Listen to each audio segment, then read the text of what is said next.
Hello, welcome to the visible dimension.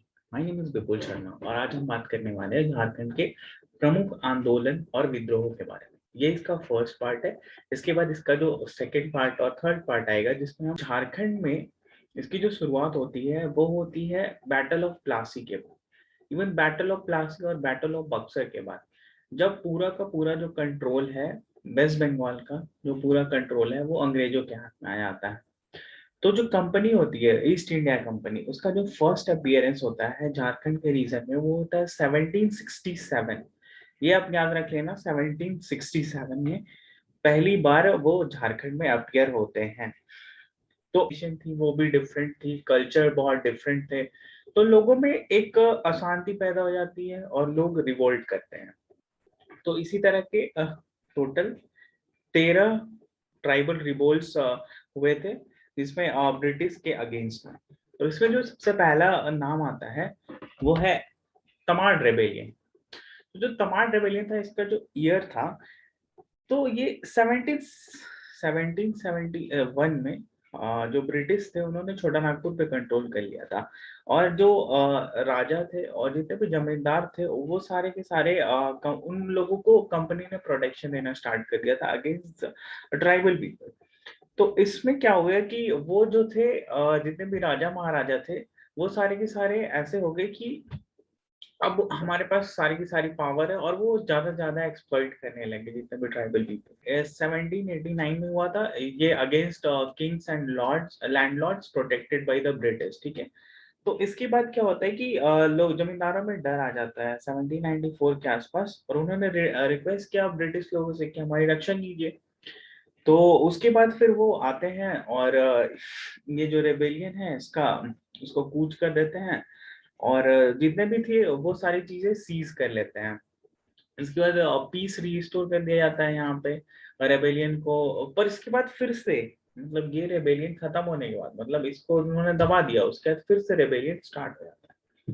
उसके बाद जो नेक्स्ट रेबेलियन आता है ये है चेरो रेबेलियन। चेरो रेबेलियन, तो जो चेरो रेबेलियन था, इसकी जो स्टार्टिंग होती है वो 1800 के आसपास हो जाती है। इसमें चेरो किसान जो कि अपने राजा के अगेंस्ट में लड़ने के लिए जाते हैं। और जो पार्टीशन पॉलिसी थी, मतलब कि कुछ लोगों को इग्नोर कर देना, पार्टीशन का मतलब होता है कुछ लोगों को इग्नोर करके चलना, एक पक्षतापूर्ण, मतलब जो किसी का पक्ष ले लेना। तो उस पॉलिसी के अगेंस्ट में भी ये लोग थे। तो इसमें क्या हुआ कि जो ब्रिटिश थे इन्होंने राजा जयनाथ सिंह को हटा दिया, और अपने जो अपना पपेट किंग होता है उसको, गोपाल राय को उन्होंने नियुक्त कर दिया। तो उसके बाद क्या हुआ कि गोपाल राय बहुत सारे रेबेलियंस को एकजुट करते हैं, और उन्होंने ही ब्रिटिश के अगेंस्ट वो कर दिया। उसके बाद फिर गोपाल राय को पटना जेल में बंद कर दिया गया। और उसके बाद जो ब्रिटिश थे उन्होंने चूड़ामन को किंग बना दिया। चूड़ामन राय जो थे वो सारी की सारी चीजें जो थे वो ब्रिटिश के हिसाब से करते थे। अब जैसे भी जो भी पपेट किंग होता है वो सारी चीजें उनसे पूछ कर करता था। तो उसके बाद क्या हुआ, एक चेरो सरदार जो भूषण सिंह थे, सरदार भूषण सिंह, इनका नाम याद रखना। तो इन्होंने उनके अगेंस्ट, मतलब जितने भी जो किंग थे चूड़ामन राय और ब्रिटिश, उनके अगेंस्ट में इन्होंने एक रेबल किया। तो ये रेबल का भी यही परिणाम निकला कि फिर से वो आए और क्रैकडाउन किया जितने भी ब्रिटिश थे, और 2 साल तक इन्होंने इनके अगेंस्ट में लड़ा। फिर 1802 में जो चूड़ामन राय था, उन्होंने ये जो सरदार भूषण सिंह है इनको पकड़ लिया, और उसके बाद फिर इन्हें लटका दिया गया फांसी पे। तो उसके बाद फिर ये रेबेल जो है वो खत्म हो जाता है। रेबेलियन के बारे में, वो रेबेलियन जो था ये 1821-22 ईयर जो इसका है। तो मैं आपको क्रोनोलॉजिकल ऑर्डर में ही बता दे रहा हूँ कि मतलब कौन किसके इसके बाद हुआ। अगर कोई भी क्वेश्चन है तो आपसे छूटे नहीं। तो रेबेल जो थे वो हो पीपल थे, हो जनजाति जो छोटा नागपुर के इलाके में रहती थी। तो इन्होंने किया था। तो अगेंस्ट कौन थे, मतलब किसके अगेंस्ट में इन्होंने किया था, तो राजा जो थे वो जगन्नाथ सिंह जो थे, उन्होंने क्या किया कि ब्रिटिश का जो सब्जुगेशन था उसको एक्सेप्ट कर लिया, और जो अपने ही लोग थे, मतलब वो लोग जो उनके अपने थे उनके अगेंस्ट मिसबिहेव करना शुरू कर दिया गया।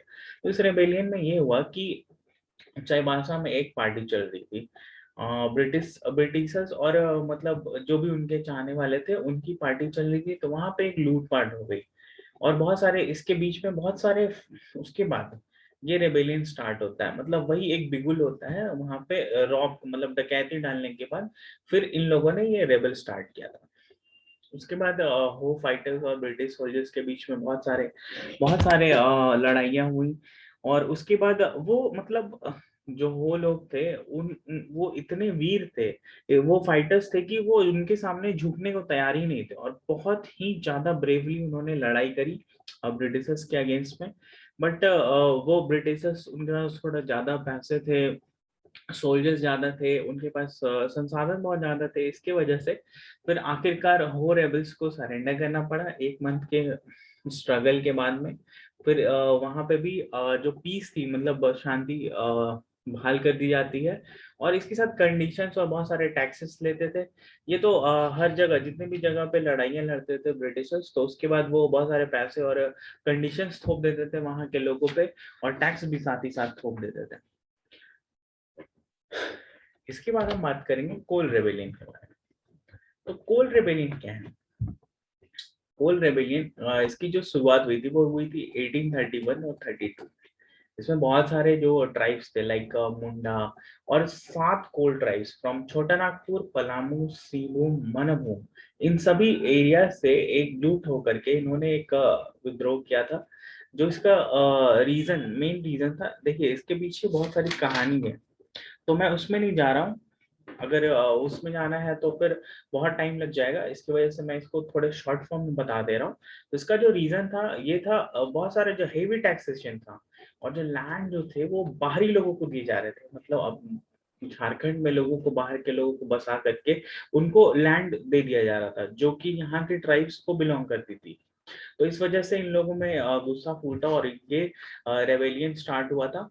ये रेबेलियन बहुत ही इंपॉर्टेंट रेबेलियन कहा जाता है, अगर झारखंड की हिस्ट्री में देखा जाए तो ये सबसे मतलब जब स्टार्ट हुआ था तो ये इम्पैक्टफुल रेबेलियन था। इसमें अगर आप नाम, जो लीडर्स थे वो थे बुधू भगत सिंह राय और सूर्या मुंडा, यही मेन थे। और तो इसके बाद जो क्या होता है कि जो रामगढ़ डिस्ट्रिक्ट होता है उसका डिवीजन हो जाता है, वो 2 डिस्ट्रिक्ट्स में बदल दिया जाता है, उसको बहुत सारे डिवाइड कर दिया जाता है, और जो नया लॉ होता है झारखंड रीजन में, रेगुलेशन लॉ बनाया जाता है सिर्फ झारखंड के लिए। क्योंकि जो मतलब ब्रिटिशर्स थे उनको ऐसा लगता था कि जो बंगाल का लॉ है वही झारखंड में भी वो अप्लाई करके बच जाएंगे, बट ऐसा हुआ नहीं। यहाँ पे ऐसा हुआ कि झारखंड में फिर उनको समझ में आया, क्योंकि बहुत सारे विद्रोह हो रहे थे और कोल रेबेलियन बहुत ज्यादा हो गया। फिर उनको समझ में आया कि ये झारखंड जो है ये अलग तरीके की जगह है, और यहाँ पे लोगों से अलग तरीके से डील करना पड़ेगा। तो ये foundation of reform administrative system, मतलब एक प्रॉपर एडमिनिस्ट्रेटिव सिस्टम के बारे में बात करने लगे अंग्रेज इंडिया में। तो ये आफ्टर कोल रेबेलियन के बाद होता है। फिर हमारा नेक्स्ट रेबेलियन है भूमिज रेबेलियन। इस भूमिज रेबेलियन को एक और नाम से जाना जाता है, वो है गंगा नारायण हंगामा। तो इसकी जो ईयर है वो है 1832। इसको ये मतलब जॉइंट रिवॉल्ट था जितने भी ट्राइबल जमींदार थे और ट्राइबल लोगों का। फिर यहाँ पे देखिए इसके भी पीछे भी कहानी है, तो मैं अगर कहानी में जाऊंगा तो ये वीडियो बहुत ही लंबा हो जाएगा। तो एक बार अगर आप रेफर करना चाहते हैं, अगर आप सर्च करोगे गूगल पे भूमिज रेबेलियन तो आपको मिल जाएगा। इसलिए मैं बहुत ही शॉर्ट फॉर्म में एक एज अ रिवीजन बस मैं बता दे रहा हूँ। ऐसा भी बहुत कम समय बचा है जेपीएससी के लिए, तो इसके लिए हम बहुत ही शॉर्ट फॉर्म में और ईयर वाइज और एक क्रोनोलॉजिकल फॉर्म में इसको याद करेंगे। तो इसके लिए मैंने ये वीडियो तैयार किया है। तो जो रेबल थे वो जमींदार थे और ट्राइबल पीपल थे। तो लीडर जो यहाँ पे थे वो थे गंगा नारायण। देखो ये गंगा नारायण हंगामा इन्हीं के नाम पे था, Ganga Narayan, grandson of Belak Narayan the king of बड़बू। मतलब बेलक नारायण के पोते थे, इन्होंने ही ये किया था। इसका रीजन था, एक पॉलिटिकल रीजन था और एक ट्राइबल ऑपरेशन था। मतलब बहुत ऑपरेशन किया जा रहा था उन लोगों को, तो इस वजह से इन लोगों ने विद्रोह किया था। इसका जो रिजल्ट था, देखिए रिजल्ट तो बाद में होता है कि हाँ, जो इनका लीडर होता है वो मारा जाता है, रिवोल्ट खत्म। तो इसी तरह से इसमें भी हुआ, तो ये रेबिलियन सप्रेस कर दिया गया इसके बाद। बट ये अगेन कोल रेबिलियन के बाद भी ये भी बहुत ही इम्पैक्टफुल रेबिलियन रहा। तो इसमें इसमें भी यही हुआ कि जो एडमिनिस्ट्रेटिव सिस्टम है उसको अलग से उसको चेंज किया गया सिर्फ झारखंड के लिए। और यहाँ पे जैसे मन बाजार है उन सबको अलग अलग कर दिया गया, जो भी हेडक्वार्टर्स थे उनको चेंज कर दिया गया, पुरुलिया में हेडक्वार्टर बनाया गया। तो इस तरह से एडमिनिस्ट्रेटिव सिस्टम को बनाया गया, इसमें इम्प्रूव किया गया, क्योंकि उनको पता था कि ये संभाल नहीं पाएंगे लोगों को। इसके बाद हम बात करते हैं सरदारी मूवमेंट के बारे में। तो सरदारी मूवमेंट क्या था, तो ये इसकी जो ईयर है 1859 से 1881 तक ये चली थी। ये मतलब ये फर्स्ट, अगर मैं कहूँ तो ये झारखंड का पहला आंदोलन था, मूवमेंट था। इससे पहले हम जितनी भी चीजों के बारे में बात कर रहे हैं वो थे सारे के सारे रेबेलियन, मीन्स सारे के सारे विद्रोह थे। मूवमेंट एक आंदोलन चला था, तो इसका जो रीजन था ये वाइड स्प्रेड, जो जो ब्रिटिशर्स थे वो अपनी क्रिश्चियनिटी, जो उनका रिलीजन था उसको स्प्रेड कर रहे थे झारखंड के इस हिस्से में। तो इसको अबॉलिश करने के लिए, इसका जो प्रोपगेशन था उसके अगेंस्ट में, साथ ही साथ जो उन लोगों ने जो लेबर लॉज लगाए थे उसके उसको अबॉलिश करने के लिए ये मूवमेंट चलाया गया था। तो इसमें जो रेबल्स थे वो several tribes in the region, मतलब क्योंकि सबको प्रॉब्लम थी ना, जितने भी लोग रह रहे थे वो सभी सभी को प्रॉब्लम थी।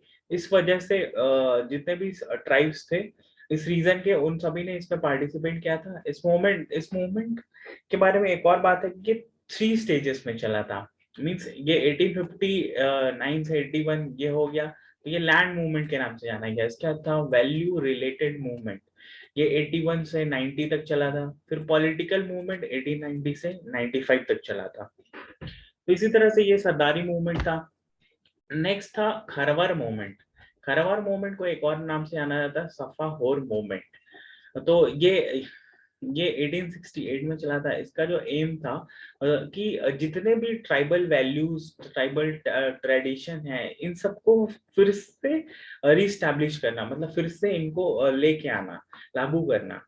तो इसमें क्या हो गया था कि वाइन्स, मतलब इन लोगों ने शराब, ये सारी चीजें भी, सब चीजें का त्याग कर दिया था, सब चीजों को छोड़ दिया था। तो इसके लीडर थे वो थे भगीरथ मान जी। Thank you very much. Or please do like, share, and subscribe to the Visible Dimension if you like this video.